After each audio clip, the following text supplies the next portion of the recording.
بریلی سے جب میری واپسی تھی اور میں پلٹ رہا تھا تو میں ملاقات کرنے گیا.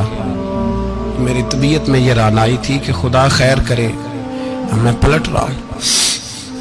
میں ملاقات کر کے جب واپس باہر آ گیا، میرے ساتھ ایک شخص تھا تو مجھے پھر بلایا، اور جب میں دوبارہ اندر گیا تو مجھے اپنی جیب سے کچھ روپے نکال کے دیے. فرمانے لگے یہ خرچ ہے آنے جانے کا، اور کبھی محسوس نہ کرنا. مجھے وہ سب لوگوں کے بیچ میں دیتے تو میرے لیے اعزاز تھا، لیکن میرے جیسے غریب کو نوازنا بھی اور اس کی عزت کا بھی خیال کرنا، یہ مقام، یہ رنگ، میرے پاس کروڑوں باتیں ہیں، بلکہ میں صاف کہوں گا کہ انہی کی محفل سوارتا ہوں. چراغ میرا ہے رات ان کی، میں انہی کے مطلب کی کہہ رہا ہوں. زبان میری ہے بات ان کی. لوگ اپنے ابے کی گدی پہ بیٹھ کے بڑے لوگ ہوتے ہیں، لیکن میں نے بتایا کہ میرے ابا جی کسان تھے. کسی بڑی گدی سے تعلق نہیں. میں کسی جماعت میں کبھی نہیں گیا، کوئی سہارا نہیں لیا. مسجد بھی وہ ہے جہاں جب میں آیا تھا تو 3 لوگ نماز کے لیے ہوتے تھے، تو کبھی تیسرا ڈھونڈنا پڑتا تھا. جتنے جلوے، جتنی رانائیاں، جتنا حسن، جتنی تازگیاں، اور میرے عزیزوں کے چہروں پر یہ جو نورانیت کا حسن آپ کو نظر آتا ہے نا، یہ میرے حضرت کی ہونٹ سے نکلی ہوئی صرف ایک دعا کا صدقہ ہے. صرف ایک دعا کا صدقہ ہے، صرف ایک دعا کا صدقہ. دوستو، دیانتداری سے کہتا ہوں، مسجد میں بیٹھا ہوں اس وقت، اگر وہ والی سیرت جو کتابوں میں ہم ولیوں کی پڑھتے ہیں وہ اگر کسی شخص میں پائی جاتی ہیں تو وہ میرے شیخ میں پائی جاتی ہیں، میرے حضرت میں. ابھی آپ جب آئے، لوگ کہتے ہیں آپ کی آخری ملاقات کب ہوئی، تو میں کہتا ہوں آخری ہوئی نہیں، کبھی نہ کبھی ہوگی. یہ کیسے ہو سکتا ہے؟ مالی دا کم پانی دینا، پھل پکے ہون یا کچے، پیر مریداں دے سر تے رہندا ہے، وہ جھوٹے ہون یا سچے. ہماری تو ملاقات آخری کی، ہم تو جنت میں بھی کٹھے رہیں گے، ان کے قدموں میں رہیں گے، اور ہم اللہ سے دعا مانگتے ہیں، جنت میرے کس کاری جتھے یار نظر نہ آوے، وہ دوزخ میں لکھ بہشتاں جتھے سونا آوے جاوے، تو وہاں بھی کٹھے ہوں گے. میں ابھی آخری دفعہ جب گیا تو یہ عزیزم ابرار بھی میرے ساتھ تھے. اجازت ہی 2 لوگوں کو ملی وہاں تک جانے کی، آپ کراچی تشریف فرما تھے، تو میرے ساتھ تھے. 2 گھنٹے ہم بیٹھے رہے، بے خبر ہو جو غلاموں سے وہ آقا کیا. 6 7 8 گھنٹے انتظار کرنا پڑا، شکن بھی نہیں آیا. نکاح جی کہتے ہیں اسے بٹھاؤ بٹھاؤ. تو بندہ کسی جگہ کا اپنے آپ کو کتا بھی کہے تو کتے تو بیچارے ساری دیہڑی باہر بھی نوکری کر جاتے ہیں، یہ بھی نہیں کہتے میں نے اندر آنا ہے، وہ تو کبھی کہتے ہی نہیں. انہوں نے کبھی کہا ہے بندہ سگ بھی کہلائے اور پھر وہ ڈیوٹی بھی اور طرح کی کرے، نوابوں جیسی ڈیوٹی کرنا اور بات درویشی اور غلامی کی کرنا، یہ کیسے؟ 2 باتیں تو نہیں ہوتی، بات تو ایک ہوتی ہے. دنیا خسماں دی ویچن عذاب وسن، بھاگ جاگ جاندے ہو نہ گولیاں دے. کئی گھنٹے انتظار کیا تو کئی لوگ آئے، حضرت کب آئیں گے، چلے گئے. کئی آئے تو وہاں ایک مولانا بوڑھے بیٹھے تھے، مولانا اسرائیل ان کا نام تھا. تو مجھے کہنے لگے مولانا آپ نے نہیں جانا؟ میں نے کہا جی ہم نے کہاں جانا ہے، ہم تو یہاں رہنے کے لیے آئے ہیں. جب ان کی 1-2 شخص نے تھوڑی سی میرے اوپر تنقید کی نظر بھی ڈالی کہ یہ کب سے آیا ہے، تو کچھ ہوتا تو ملاقات نہ ہوتی، اور ہم ہیں بھی نہیں، ہم کچھ بھی نہیں. ہمارا تو 4تھے درجے کے نوکروں میں نام آ جائے تو بڑی بات ہے. 4تھے درجے کے نوکروں کو بھی کس میں ہوتی ہے نا، ایک سیکٹری ہوتا ہے، ایک چوکیدار ہوتا ہے، ان کے پاس بھی چابیاں وابیاں ہوتی ہیں، ایک بار والا ہوتا ہے، ایک 4تھے 5ویں درجے کا نوکر ہوتا ہے جس کو کبھی کبھی بتایا جاتا ہے چل گاڑی دھو دے، چل تو آ جا. ہم تو 4تھے درجے کے نوکر بننے کو بھی بھائی بڑے تیار ہیں اور ایمانداری سے تیار ہیں، وہ رکھ لے بس مہربانی. تو حضرت بیٹھے رہے، دیر ہو گئی، تھک جاتا ہوں، تھک گیا، بات آگے نکل گئی.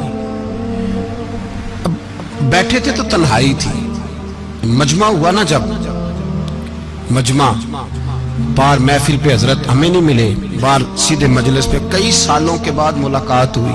چر ہویا مینو ترلے لیندے کدی موڑ میرے ول واگاں، خواب میری ایک وار جے آویں، میں ساری عمر نہ جاگاں. دیر ہو گئی، میں بڑا ترسا ہوا بیٹھا تھا. کئی گھنٹے بیت گئے، بیٹھے رہے.